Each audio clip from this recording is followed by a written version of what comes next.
It was a crisp morning in London, the air filled with the weight of fog and mystery. The streets were eerily quiet, as though the city itself held its breath in anticipation. But beneath the looming towers of St. Benedict's Cathedral, a different kind of silence had taken hold, a silence of death. There, under the shadow of the cathedral's towering spires, where the hush of prayer typically reigned, there had been a disturbance. The cathedral, ancient and revered, stood as a monument to time itself. Its stone walls had witnessed centuries of history unfold, yet, that morning, it became the setting for an unexpected and gruesome scene. The body of victim's name, a respected scholar and historian, had been found sprawled on the cold stone floor of the nave, the very heart of the cathedral. Victim's name had been a man of renown not only for his scholarly achievements, but also for his temperamental nature. He had earned his place in academic circles through hard work and a near-obsessive devotion to uncovering the secrets of ancient texts. He had recently been involved in controversial research, often making enemies among his colleagues, and had been embroiled in disputes over ownership of certain rare manuscripts. He had, some whispered, a penchant for holding grudges. Others whispered more sinister rumors about the mysterious group of scholars he had recently associated with, scholars who sought not only academic prestige but secrets far darker than mere knowledge. Poirot had arrived shortly after the news reached him. The Belgian detective, renowned for his sharp mind and unparalleled skills of observation, was always called to cases that demanded discretion and care. As he stepped out of the carriage, his eyes immediately darted over the scene with the keenest of precision. Every detail mattered.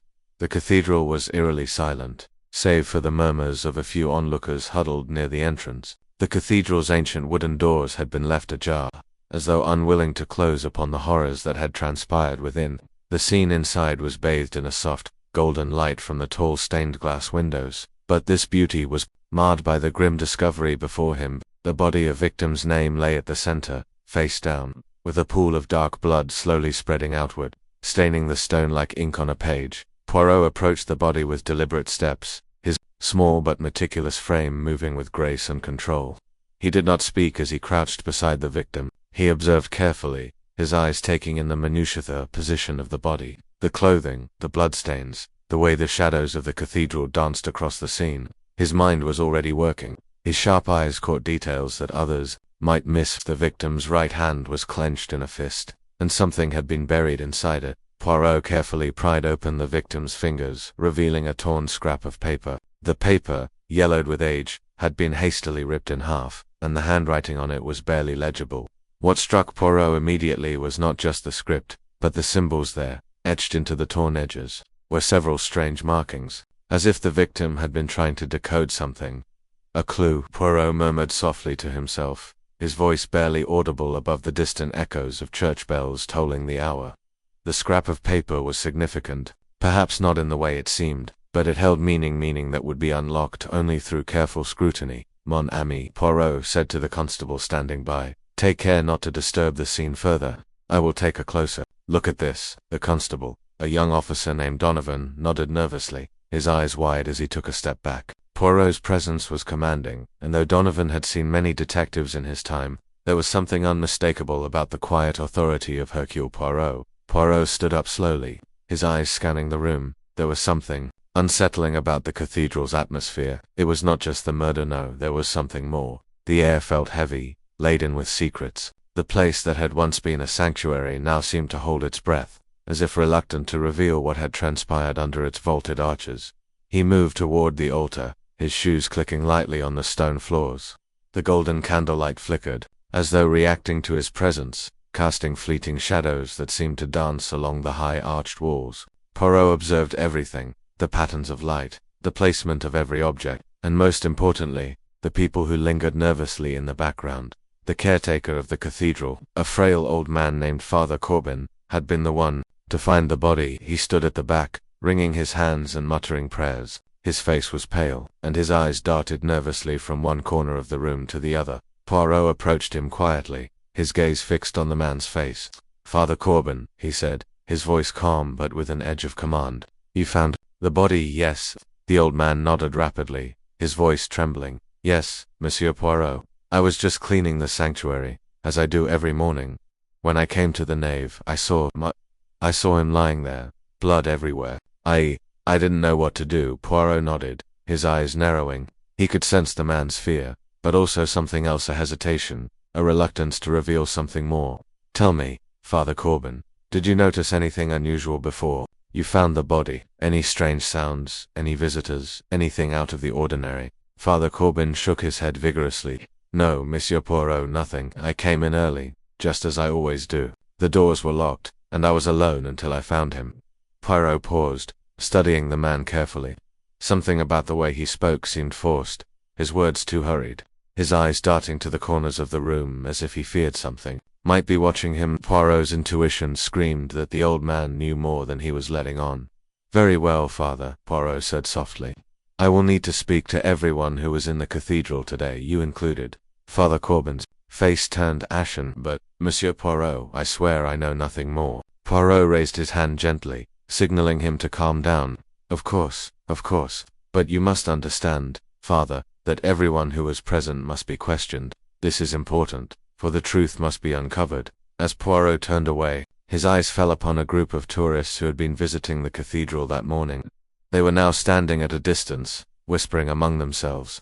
He approached them, his footsteps silent, until he was standing directly before them. The group fell silent, their eyes wide with nervous anticipation. Poirot's presence seemed to unsettle them further, but he gave them no choice but to speak. You there, Poirot said, his voice firm yet polite. You were here earlier today. Yes. Did you see anything unusual?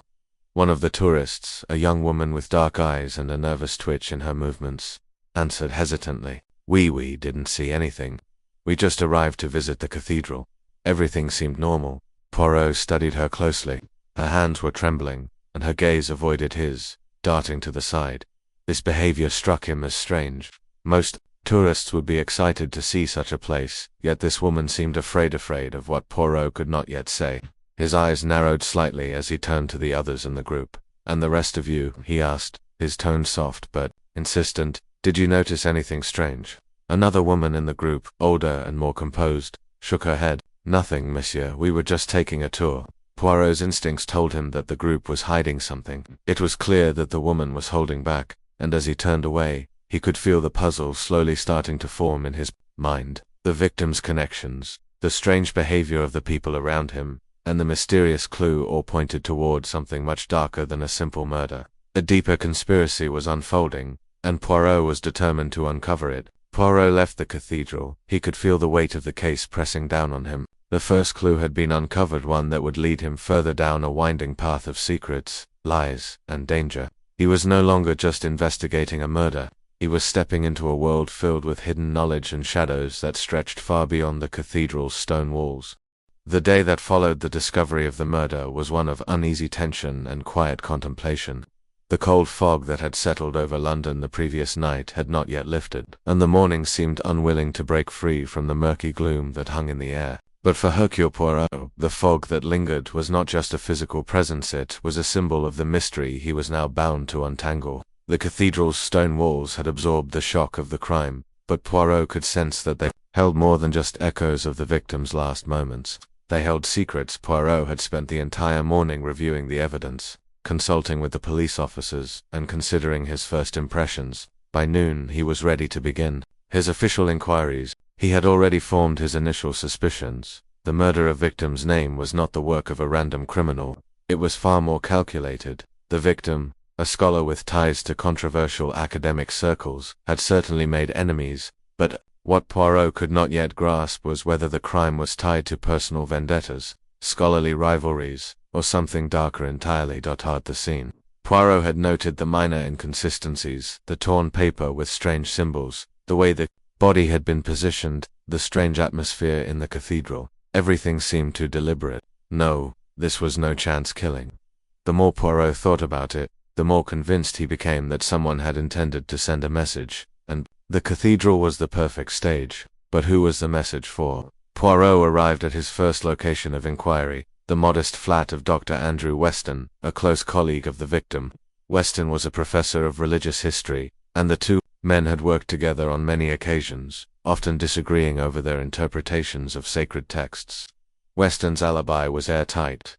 He had been at the British Library during the time of the murder, surrounded by academic colleagues who could verify his presence. Poirot's instincts, however, told him to dig deeper. Weston, despite his calm demeanor, had seemed too quick to offer an alibi. Something about his smooth confidence grated on Poirot's nerves. Was the man's polished reputation hiding something more? Poirot was about to find out. The interview with Dr. Andrew Weston. Weston's flat was located in a quiet part of the city, nestled among row houses that seemed untouched by time.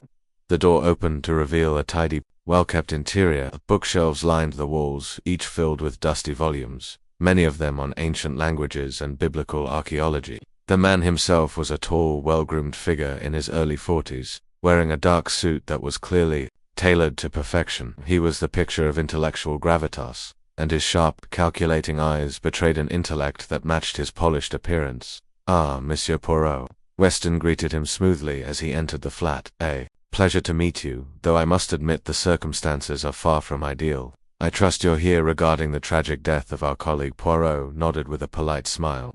"Indeed, Dr. Weston, it is a most tragic event, and it is one that I believe I will need your assistance in solving. If you would be so kind, I would like to ask you a few questions."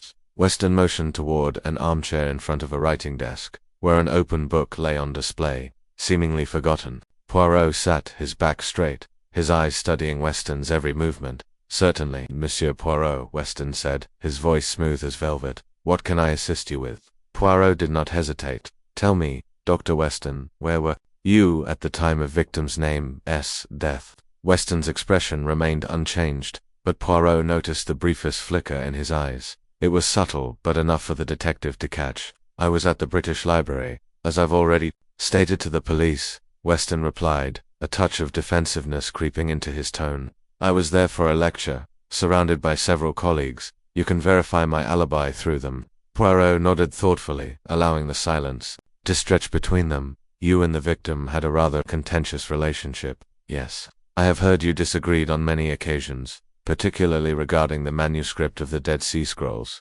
Weston's face tightened slightly. He had not expected Poirot to bring up their professional rivalry so directly, but Poirot's gaze did not waver. "Our disagreements were academic in nature," Weston replied coolly. "Nothing more." Poirot leaned forward, his eyes narrowing. "I see, yet, from what I gather, you two had an intense dispute over the ownership of certain documents. Documents that, coincidentally, the victim recently acquired. Did this quarrel have anything to do with his untimely death?" Weston paused, his fingers drumming nervously on the armrest of his chair. "This is preposterous. We disagreed, yes, but I assure you, I had no reason to harm him. Such an accusation is beneath you, Poirot." Poirot watched him carefully. There was no visible sign of guilt, but Weston's unease was becoming more pronounced. Something did not add up. "The library's records place you there," Poirot said slowly. "But I wonder, Dr. Weston, can they place you there at precisely the time of the crime? Can they tell me how far you ventured into the library's depths, or what you were doing in the hours leading up to the discovery of the body?" Weston's face faltered for a moment before he recovered. "I was there, Poirot. I was seen by numerous people." Poirot rose from his seat, his mind already moving on to the next step. "I shall see for myself, Dr. Weston. I shall be speaking with your colleagues, and I shall be looking over your alibi with the utmost care. And one final question: did you know of the victim's research on the Cathedral's secret archives?" He'd spoken of it in recent correspondence. Weston's expression remained unreadable, but his lips tightened at the mention of the Cathedral's hidden archives. "I knew of it, but I assure you, Monsieur Poirot, his research was nothing more than a distraction, a futile search for historical trivia." Poirot took his leave, still uncertain of Weston's involvement, but more convinced that there was more to the man than met the eye.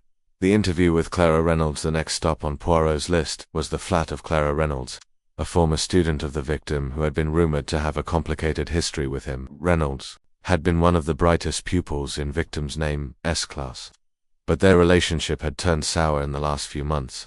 According to the whispers in the academic circles, there had been an affair, one that had ended poorly. Poirot arrived at the modest building where Clara lived. The flat, tucked away in a quiet part of the city, was small but cozy. Inside it was dimly lit, with heavy curtains blocking the light. Clara herself was seated at a small dining table, her face pale and drawn. Her eyes, however, were sharp, and Poirot immediately sensed a certain wariness about her. "Ah, Monsieur Poirot," she said quietly, rising from the table as he entered. "Please, sit." Poirot took the offered chair, his eyes scrutinizing the room. The air seemed thick with tension, and Clara's nervous movements only heightened the feeling of unease. "You were a student of the late victim's name, were you not?" Poirot began, his voice gentle but firm.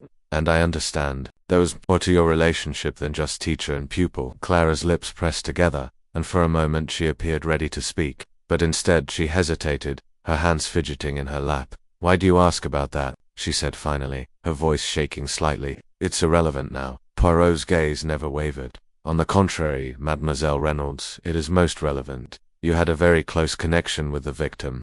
Your feelings, whatever they may have been, could have influenced your actions. Tell me, where were you at the time of his death?" Clara avoided his gaze, staring at the table. I was in the cathedral," she said slowly. "I was praying." Poirot's eyebrows rose in mild surprise. "Praying, you say? And yet, I am told the cathedral was closed to the public." Clara looked up sharply. "I had special permission. I was with Father Corbin, he can confirm it." Poirot observed her closely. She was lying, of that he was certain. The way she hesitated, the way her voice wavered, it was clear that she was concealing something. "But what? And why were you in the cathedral, mademoiselle?" Poirot asked, his tone soft but insistent. "What brought you there at that precise time?" Clara's lips trembled as she struggled to find the right words. I wanted to speak with victim's name one last time. I needed closure." Poirot allowed the silence to hang in the air. He could sense her internal struggle, her unwillingness to reveal the truth. "Very well, mademoiselle. I will leave you to your thoughts. But know this. I will find the truth, no matter how deeply it is buried." As he left the flat, Poirot could feel the pieces beginning to fall into place. Weston's calm demeanor, Clara's nervous evasiveness, they were all part of the puzzle, and at the center of it all lay the enigmatic death of victim's name, a man whose secrets were about to be laid bare. The investigation had only just begun. The days that followed the discovery of victim's name's body were filled with tension and growing confusion. Hercule Poirot, though methodical and unshaken, could feel the weight of the mystery pressing down upon him. The clues he had gathered were valuable but insufficient, and the suspects, Dr. Andrew Weston, Clara Reynolds, and the others who had been linked to the victim, were all hiding something. Poirot, like an intricate watchmaker assembling a complex timepiece, continued to examine each element of the case, each witness statement, and every scrap of evidence. His eyes were sharp, his mind relentless, and yet with each passing day, the mystery seemed to deepen. What had appeared to be a straightforward academic rivalry, an envious grudge turned deadly, was quickly unraveling into something far more sinister. No, this was no simple crime of passion.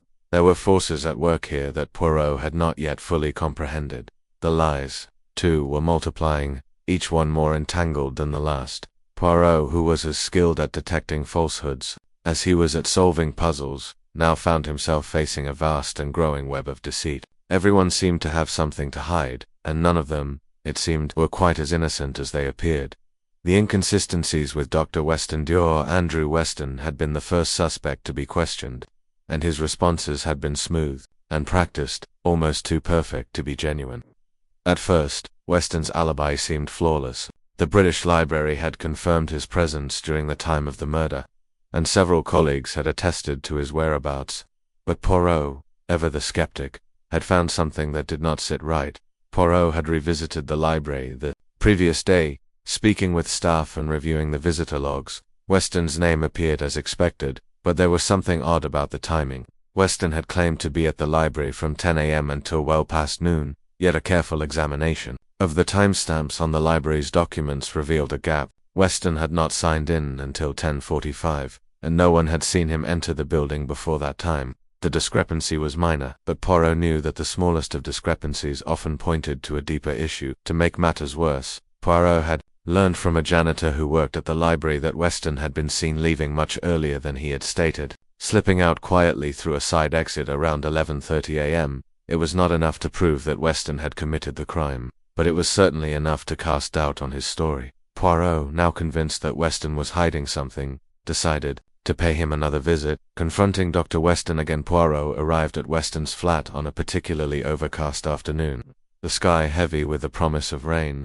He rang the bell, and within moments Weston appeared, a carefully measured smile on his face. But there was no mistaking the tension in his eyes. He was on edge, and Poirot could feel it. "Ah, Monsieur Poirot, to what do I owe the pleasure?" Weston greeted him, his voice smooth but strained, double quotes, Dr. Weston. I have returned to ask you a few more questions, Poirot said, his voice calm but his words carrying weight. I have been reviewing your alibi, and I must admit, something does not add up.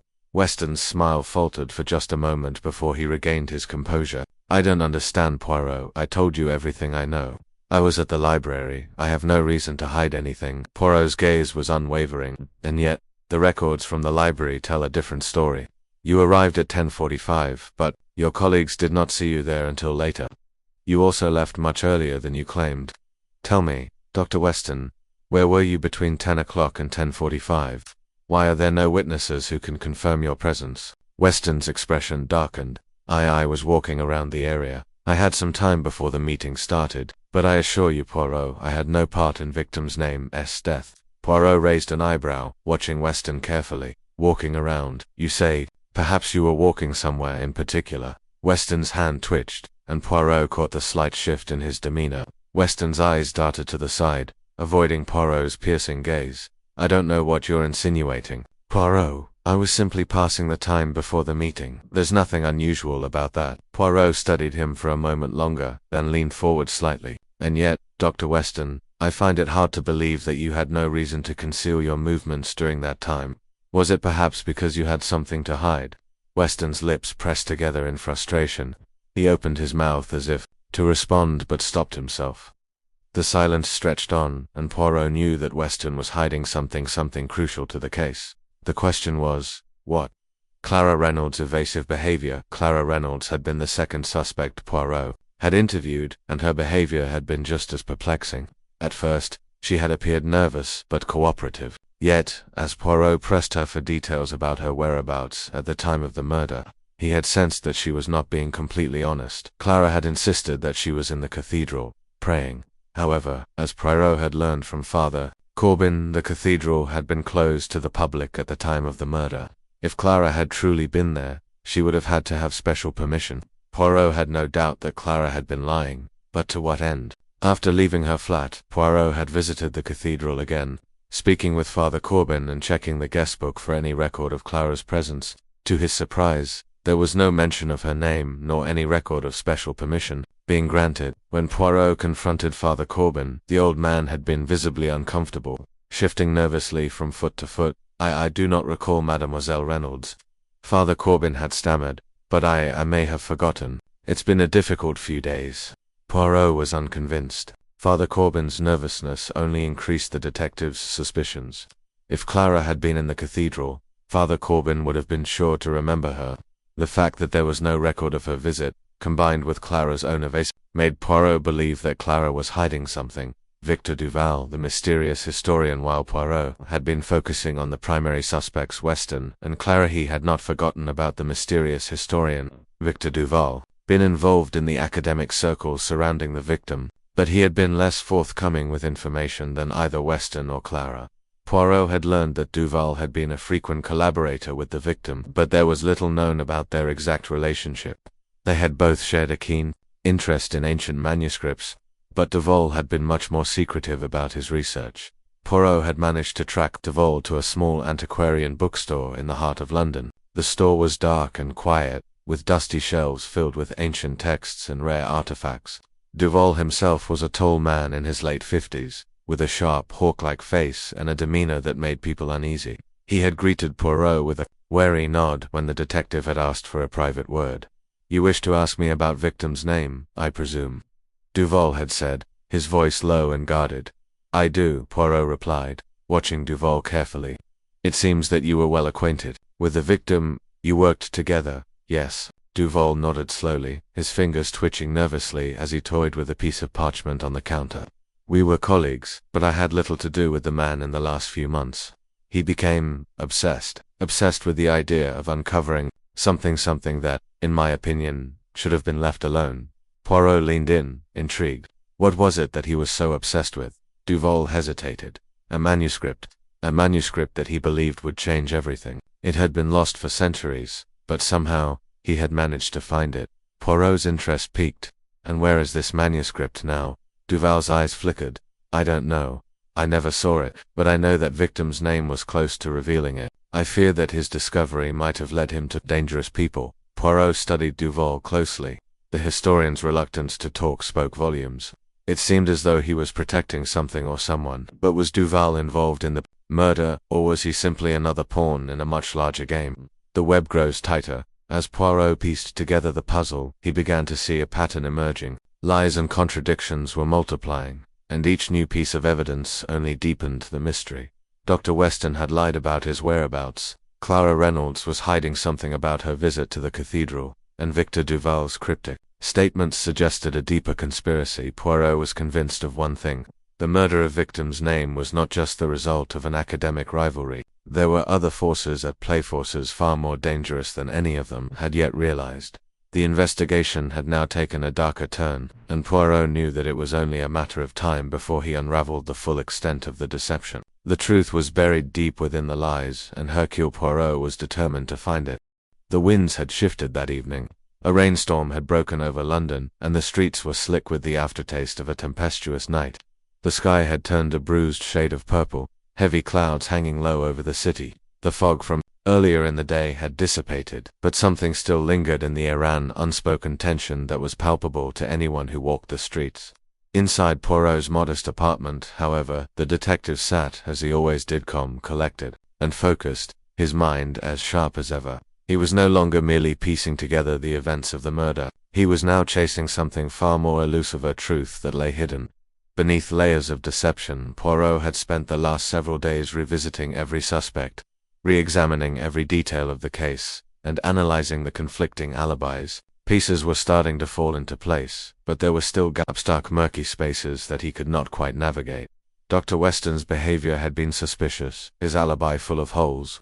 Clara Reynolds had lied about her presence in the cathedral, and Victor Duval, the cryptic historian, was hiding something even darker. But despite all the contradictions, there was one clue that stood out, one small detail that kept nagging at Poirot's mind. The torn piece of paper found at the crime scene, its strange markings and symbols had remained an enigma. It had seemed trivial at first, a mere scrap of paper, but Poirot's instincts told him that it was far from insignificant. That clue had been carefully concealed and might hold the key to the entire mystery. The symbols on the paper had been carefully written in a manner that suggested they were part of a larger code, one that Poirot had no intention of letting go unexamined. And so, Poirot had turned to the one resource he trusted more than anything else: his knowledge of codes, cryptography, and ancient languages. What had seemed like a random jumble of letters and symbols began to form a coherent message. A message that made Poirot's blood run cold. The hidden message. After several hours of study, Poirot leaned back in his chair, a faint smile creeping across his face. He had cracked the code. The markings on the torn paper were not just random scribbles. They were part of a cipher, one that had been used by a secret society of scholars in the late 19th century. The symbols themselves were not entirely unfamiliar to Poirot. He had encountered them during his investigations into lost manuscripts and forgotten texts. But what was most startling about the message was its content. It was not merely a line of code or an academic reference. It was a warning that had been left by victim's name for anyone who could understand it. The message read, "The manuscript lies hidden beneath the altar. The secret is not just knowledge, it is power. They will stop at nothing to claim it. Find the truth before it is lost forever." Poirot's fingers drummed lightly on the edge of the desk as he absorbed the meaning behind the words. The manuscript, the one that had consumed victim's name in the months leading up to his death, was not just a scholarly pursuit. It held something far more dangerous: power that could destroy lives, ruin reputations, and shatter the fragile peace that had existed in academic circles for decades. The victim had known this. He had been uncovering something that someone was willing to kill for. "The manuscript lies hidden beneath the altar," Poirot muttered to himself, his mind already racing through the implications of the discovery. It was clear now that the murder had not been a result of simple jealousy or rivalry. There was something much larger at play, and it had all led to this secret manuscript. The hidden altar. The revelation was like a bolt of lightning. Poirot knew that the next step in the investigation had to be at the cathedral. The altar, the very place where the victim had been found, had clearly held a secret, one that no one had noticed before. Poirot could not ignore the possibility that the answer had been staring him in the face all along. He wasted no time. He immediately set off for St. Benedict's Cathedral, his mind focused on one singular objective: to find the manuscript and uncover the full extent of the conspiracy. that had led to the victim's death. When Poirot arrived at the cathedral, the sky was darkening once again, the rain falling in sheets. The cathedral loomed in front of him, its Gothic spires reaching upward like fingers clawing at the heavens. Inside, the air was thick with the scent of incense and old stone, the quiet hum of history surrounding him. He walked briskly toward the altar, his mind already piecing together the steps he needed to take. Poirot knelt down in front of the altar, his eyes scanning the area for any sign of a hidden compartment. The altar itself was an imposing structure, adorned with gilded carvings and stained glass windows that cast multicolored light across the stone floor.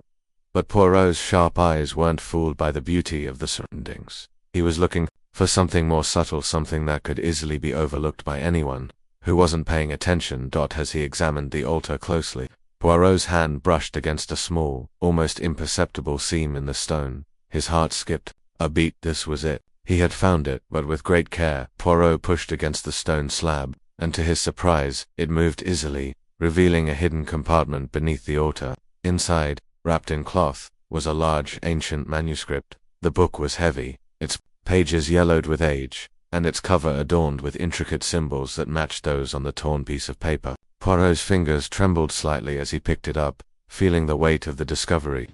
This was the manuscript that had driven victim's name to madness, and it was the key to the entire mystery.